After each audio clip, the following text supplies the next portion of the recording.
டாஸ்மார்க் இந்த அலோகேஷன் டெண்டர்ல ஊழல் நடந்திருக்கிறது.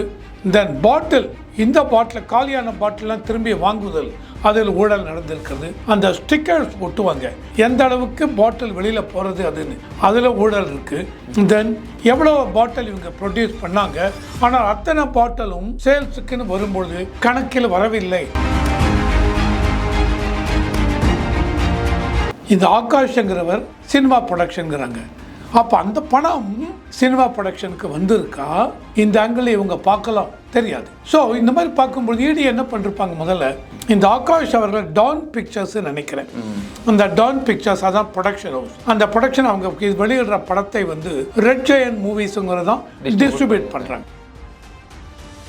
இப்போ நம்மக்கிட்ட இருக்கிற இதை வச்சே பார்க்கும்போது ஆமாம்மா இவருக்கு வாய்ப்பு இருக்கலாம், முதலமைச்சர் அவர்களுக்கு வாய்ப்பு இருக்கலாம், அந்த மாதிரி பேச முடியாது. இவர் படம் எல்லாம் ரெட் ஜெயண்ட் இவங்க டிஸ்ட்ரிபியூட் பண்ணுறாங்க. ரெட் ஜெயண்ட் மூவிஸ் உதயநிதி ஸ்டாலினுக்கு தான் தொடர்பு இருக்கா, அவர் தான் ஓனரா, எனக்கு ஐடியா இல்லை சார். இவருக்கு சம்பந்தம் இருக்குமா, அந்த மந்திரிக்கு சம்பந்தம் இருக்குமான்னு. ஆனால் கண்டிப்பாக ஒன்று தெரியறது, ஆகாஷ் அவருடைய வீட்டுக்கு சினிமா இவர் தயாரிப்பாளர், அவருக்கும் இந்த டாஸ்மாக் ஊழலுக்கும் என்ன சம்பந்தம் அப்படின்னு பார்க்குறச்சு ஏதாவது ஒரு எவிடன்ஸ் கிடைச்சிருக்கணும். அதை பேஸ் பண்ணி தான் இவங்க போயிருக்காங்க அப்படிங்கிறது உறுதியாக நம்மளால் கூற முடியும். 1000 கோடிக்கு ஊழல் இருக்குங்கிறச்ச அதுலேயே முடிஞ்சு போயிடுச்சு சார். செந்தில் பாலாஜி, நான் மினிஸ்டர், எனக்கு ஒன்றுமே தெரியாது, ஐ எம் வெரி கிளீன், எல்லாம் இந்த ஆர்கனைசேஷன் சொன்னால் அப்போ உங்களுடைய இன்னெஃபிஷியன்சி அங்கே வருது. செந்தில் பாலாஜி மினிஸ்டர், உனக்கு கீழே நடக்கிறது ஒன்றுமே தெரியவில்லையா அப்படின்னு அவருடைய இன்னெஃபிஷியன்சி காமிக்கிறது. சார், இன்னைக்கு பார்த்தீங்கன்னா காலையிலிருந்தே அமலாக்கத்துறை மீண்டும் வந்துட்டு தமிழக அரசியலில் வேகம் எடுத்திருக்கு சார். டாஸ்மாக் நிறுவனம் தொடர்பாக கிட்டத்தட்ட 8 இடங்கள்ல வந்துட்டு பார்த்தீங்கன்னா அமலாக்கத்துறை சோதனை மேற்கொண்டு வந்துட்டு இருக்காங்க. இதுல டாஸ்மாக் நிறுவனத்தின் இயக்குனர் விஷாகன் அப்படின்ற ஒரு வீட்டில் பார்த்தீங்கன்னா பல ஆவணங்கள்லாம் கிடைத்ததா சொல்றாங்க. இந்த ரைடை நீங்க எப்படி பாக்குறீங்க சார்? ஸோ இந்த ரைடு வந்து இன்னைக்கு வந்திருக்கிறது தான் எனக்கு ரொம்ப ஒரு சர்ப்ரைசிங்காக இருக்குது. என்ன சர்ப்ரைசிங் அப்படின்னு பார்த்தீங்கன்னா, ஏப்ரல் 25 அந்த judges SM Subramaniam and Rajasekar அவர்கள் ஜட்ஜ்மெண்ட் கொடுத்தாச்சு. இடி நீங்க ரைடு பண்ணலாம், தமிழக அரசாங்கத்துடைய அப்ஜெக்ஷனை தள்ளுபடி பண்ணிவிட்டார்கள். ஸோ ஏப்ரல் 25க்கு அப்புறம் இன்னைக்கு மே 14, 20 நாள். எதற்காக 20 நாள் இடி அவங்க ரைடு போகாமல் நின்னாங்க புரியல. அதாவது இடிக்கு எந்த விதத்திலாவது அழுத்தம் யாராவது கொடுத்தாங்களா, இதை நீங்க போகக்கூடாது என்றார்களா, அதனால இடி பண்ணலையா? அப்படி இல்லை அப்படின்னா முன்னாடி நீங்க பண்ணிருக்கணும். மார்ச் 15-18 தேதியில வேற 2 ஜட்ஜு இருந்தாங்க, அவங்க சொன்னாங்க இடி வந்து ரைடு நீ போகக்கூடாது, தமிழ்நாடு அப்ஜெக்ட் பண்றாங்க, நாங்க அடுத்த தீர்ப்பு கொடுக்குற வரைக்கும் போகக்கூடாதுன்னாங்க. அதுக்கப்புறம் அது அப்படியே ஓடி போயிட்டு April 7th 8th 9th discussion போய் ஏப்ரல் 25 ஜட்ஜ்மெண்ட், இடி நீங்க ரைடு பண்ணலாம். ஏன் இடி இவ்வளவு நாள் தள்ளி வச்சிங்க புரியவில்லை. அது எனக்கு கொஞ்சம் ஆச்சரியமா இருக்கு. ஆனால் இப்போ இடி நீங்க உள்ள வந்திருக்காங்க. டாஸ்மாக் அஃபீஷியல்ஸ், அதாவது சென்னையில் நீங்க பார்த்தீங்கன்னு வச்சுங்க, சென்னை மணப்பாக்கத்தில் டாஸ்மாக் அந்த CMD விஷாகன் அவர்களுடைய வீடு, தென் டாஸ்மாக்ல மேனேஜர்ஸாக இருக்கிற மேடம் சங்கீதான்னு ஒருத்தர், அப்புறம் mister Ramadurai I think so அவங்க வீடு, இதெல்லாமே சுற்றி சூளைமேடு, தேனாம்பட்டை, டி நகர், சேட்பட் இருக்கா எனக்கு தெரியல, மணப்பாக்கம், எல்லாம் ஒரு 8-9 இடத்துல இடி ரைடு பண்ணிருக்காங்க அப்படின்னாலே கண்டிப்பாக இடிக்கு எல்லா விதத்திலையும் இப்போ அவங்களுக்கு ஃபர்தர் இன்ஃபர்மேஷன் வந்திருக்கும். இதை வச்சு தான் ஒரே சமயத்தில் 8-9 இடம் அந்த மாதிரி போகிறது. எனக்கு இன்னும் ஒரு டவுட்டும் வருது, இவ்வளோ நாள் விட்டுட்டீங்களே, இப்போ போய் நீங்கள் என்ன நம்பிக்கையில் போய் எடுக்கிறீங்க? ஏதாவது இருக்கிற டாக்குமெண்ட்ஸ் எல்லாம், இன்கிரிமினேட்டிங் டாக்குமெண்ட்ஸ் எல்லாம் முன்னாடியே அவங்க அழித்திருக்க மாட்டாங்களா? அதனால் அந்த மாதிரி இருந்தால் அதையும் தாண்டி நீங்கள் போகிறீங்க அப்படின்னா நல்ல ஒரு நம்பிக்கையோடு தான் போகிறீங்க. இதில் வந்து ப்ரொடியூசர் ஒரு ஆகாஷ்னு ஒருத்தர் இருக்கார், அவருடைய வீட்டிலும் ரைடு பண்ணார்கள் அப்படின்னு படித்தேன். அந்த ஆகாஷ் யார் அப்படின்னா அன்பில் மகேஷ் மினிஸ்டர் இருக்கார், அவருடைய உறவினர் அப்படின்னு போட்டிருக்காங்க. இந்த ஆகாஷ் அவர்களுக்கு தான் சமீபத்தில் திருமணம் நடந்தது. அந்த திருமணத்தில் பார்த்தீங்கன்னா கவின் கேர்னு ஒரு ஆர்கனைசேஷன், அதனுடைய CMD CKRன்னு இருக்கார். அந்த CKR யாரு அப்படின்னா முத்து இருந்தார், கலைஞருடைய முதல் மகன் முத்து.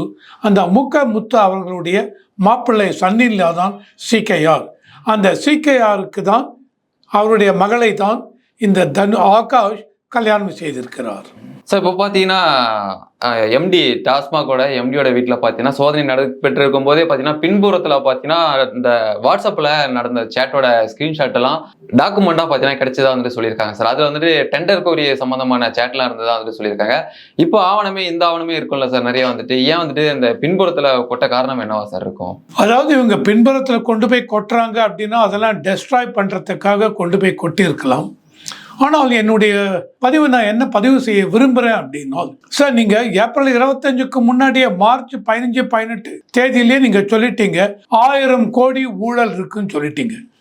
அப்போ 1000 கோடி ஊழல் இருக்குன்னு இடி சொல்லியிருக்காங்க அப்படின்னா இருக்கிற சாலிட் டாக்குமெண்ட்ரி எவிடன்ஸ், அதை தவிர மணி ட்ரையல்ஸ், எந்த அளவுக்கு இந்த காசு பண பரிமாற்றம் எப்படி நடந்திருக்கு அப்படின்னு இதையெல்லாம் வச்சு தான் அப்பயே சொல்லியிருக்காங்க இந்த டாஸ்மார்க் இந்த அலோகேஷன் டெண்டரில் ஊழல் நடந்திருக்கிறது. தென் பாட்டில், இந்த பாட்டில் காலியான பாட்டிலாம் திரும்பி வாங்குதல், அதில் ஊழல் நடந்திருக்கிறது. அந்த ஸ்டிக்கர்ஸ் ஒட்டுவாங்க எந்த அளவுக்கு பாட்டில் வெளியில் போகிறது அதுன்னு, அதில் ஊழல் இருக்குது. தென் எவ்வளோ பாட்டில் இவங்க ப்ரொடியூஸ் பண்ணாங்க, ஆனால் அத்தனை பாட்டிலும் சேல்ஸுக்குன்னு வரும்பொழுது கணக்கில் வரவில்லை அப்படின்னு சொல்கிறாங்க. இன்னும் அப்புறம் மூடி அப்புறம் ஒவ்வொரு பாட்டிலுக்கு மேலும் 10, 20, 30 ரூபாய் அதிகமாக விற்றார்கள் அப்படின்னு எல்லாவற்றையும் கணக்கில் கொண்டு 1000 கோடி ரூபாய் ஊழல் அப்படின்னு சொல்லிட்டாங்க. அப்பயே இவங்களுக்கு எல்லா விதமான டாக்குமெண்ட்ஸும் இன்கிரிமினேட்டிங் டாக்குமெண்ட் கண்டிப்பாக கிடைத்திருக்க வேண்டும். எல்லாமே இவங்க பறிமுதல் செஞ்சுருப்பாங்க. இப்போ இதையும் தாண்டி இன்னைக்கு இவங்க போகிறாங்க ஃபர்தராக இங்கே இது பண்ணாங்கன்னா, இதையும் தாண்டி அப்போ அவங்களுக்கு டாஸ்மாக் அஃபீஷியல்ஸ், எந்தெந்த அஃபீஷியல் ஈவன் கடைநிலை ஊழியர் வரைக்கும் கூட இருக்கலாம். ஏன்னால் எல்லாருக்கும் இவங்க டாக்குமெண்ட்ஸ் எல்லாம் டிஜிட்டல் டாக்குமெண்ட்ஸ் கூட வெளியில் அனுப்பிச்சிருப்பாங்க. அதை கொண்டு போய் பிடிக்கிறதுக்கு போகலாம்.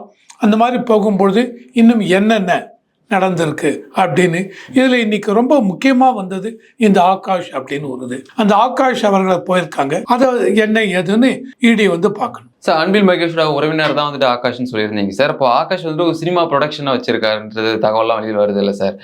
இதுக்கும் டாஸ்மாக் ஊழலுக்கும் என்ன சம்பந்தம் இருக்கும் சார்? கண்டிப்பாக எனக்கும் அந்த இதில் தான் என்ன ஓட்டம் ஓடித்து. இதுக்கும் டாஸ்மாக் இதுக்கும் எதுக்காக என்ன சம்பந்தம்? Very good. டாஸ்மாகில் இவங்க பார்க்குறது எல்லாமே அந்த மணி ட்ரையல்ஸ், எந்த அளவுக்கு பணம் எப்படி வந்திருக்கு, எப்படி வெளியில் போயிருக்கு, இந்த 1000 கோடி ஊழல்னு சொன்னது, இதை வந்து யார் யார் இதில் இன்வால்வ் ஆகியிருக்காங்க, என்ன மாதிரி ஊழல், அந்த மாதிரி வந்த பணத்தை எப்படி ஃபர்தராக பணப்புழக்கத்தில் விட்டுருக்காங்க, வெளிநாட்டுக்கு போயிருக்கா இல்லை இந்தியாவுக்குள்ளேயே வேற எங்கேயாவது இன்வெஸ்ட் பண்ணுறாங்களா, அந்த மாதிரி இன்வெஸ்ட் பண்ணும்பொழுது இந்த ஆகாஷ்ங்கிறவர் சினிமா ப்ரொடக்ஷனுங்கிறாங்க. அப்போ அந்த பணம் சினிமா ப்ரொடக்ஷனுக்கு வந்திருக்கா, இந்த ஆங்கிள் இவங்க பார்க்கலாம் தெரியாது. ஓகே, ஸோ இந்த மாதிரி பார்க்கும்போது ஈடி என்ன பண்ணிருப்பாங்க, முதல்ல இந்த ஆகாஷ் அவர்கள் டான் பிக்சர்ஸ் நினைக்கிறேன், அந்த டான் பிக்சர்ஸ் அதான் ப்ரொடக்ஷன் ஹவுஸ். அந்த ப்ரொடக்ஷன் அவங்க வெளியிடுற படத்தை வந்து ரெட் ஜெயண்ட் மூவிஸுங்கிறதான் டிஸ்ட்ரிபியூட் பண்ணுறாங்க. ஓகேவா?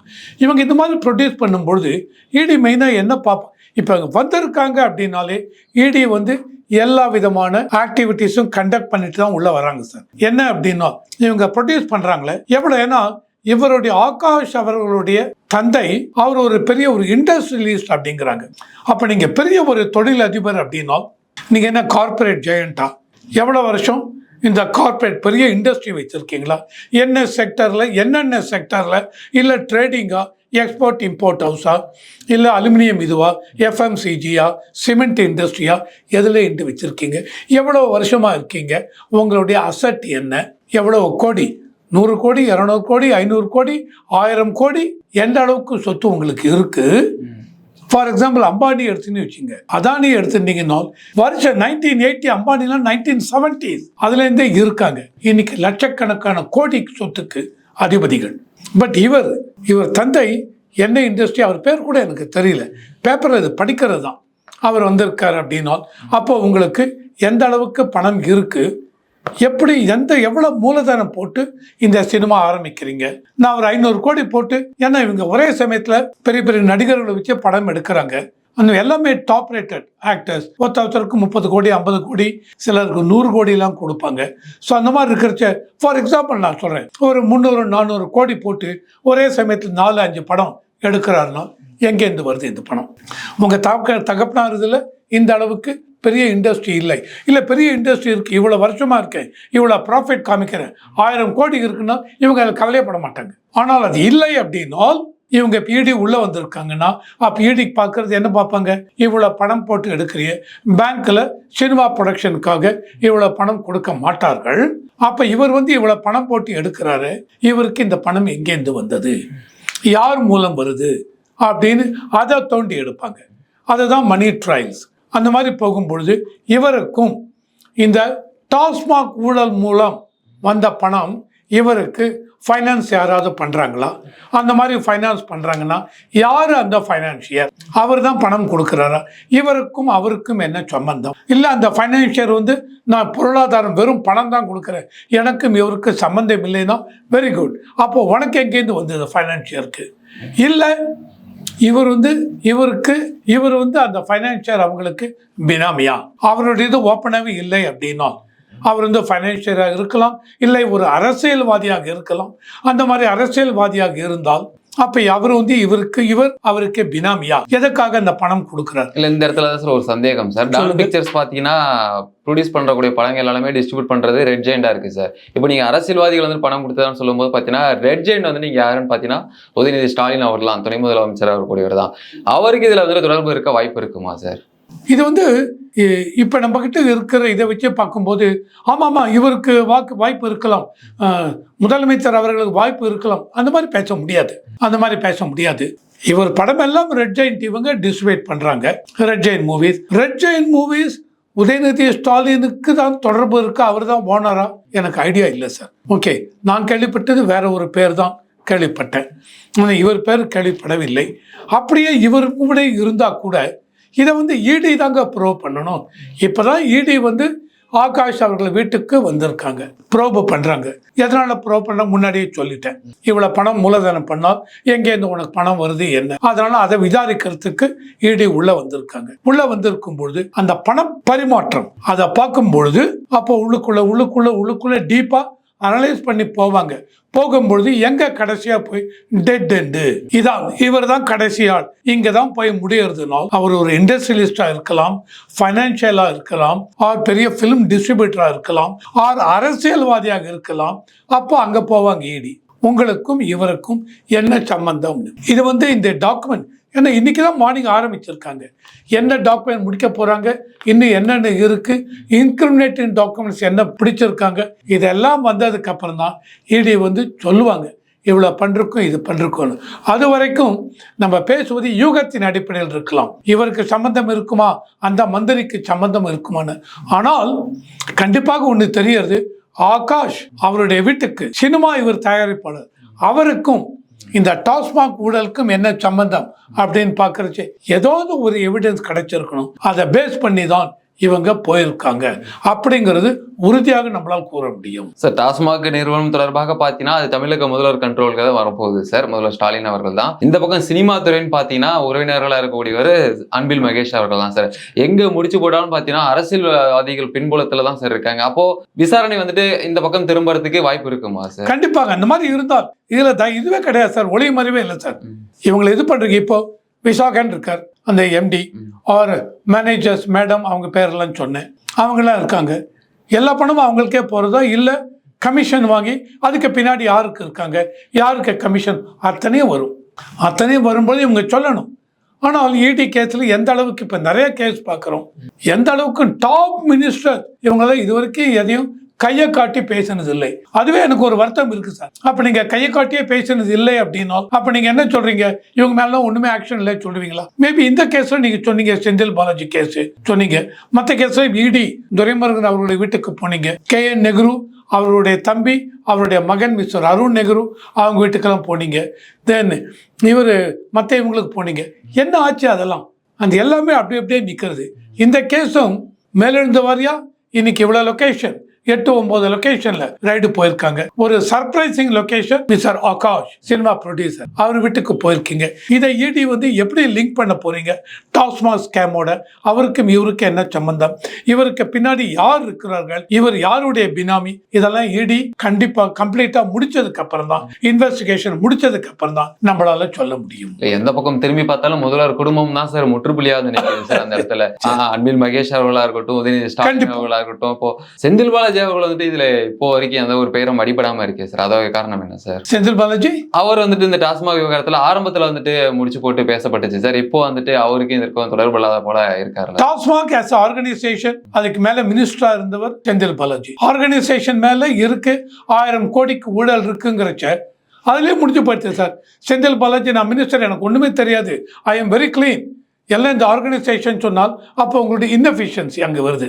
செந்தில் பாலாஜி மினிஸ்டர், உனக்கு கீழே நடக்கிறது ஒன்றுமே தெரியவில்லையா அப்படின்னு அவருடைய இன்னெஃபிஷியன்சி காமிக்கிறது. ஸோ இடி அவங்க முடிச்சுட்டாங்க, 1000 கோடி ஊழல்னு முடித்து விட்டார்கள். அதில் வந்து ரைடு முடிஞ்சிருக்கு. கண்டிப்பாக செந்தில் பாலாஜி மேலே டாக்குமெண்ட்ஸ் இருந்தால் அவர் மேலே வழக்கு தொடர்வார்கள். இன்னைக்கு நடக்கிறது டாஸ்மாக் அஃபீஷியல்ஸ் வீட்டில்.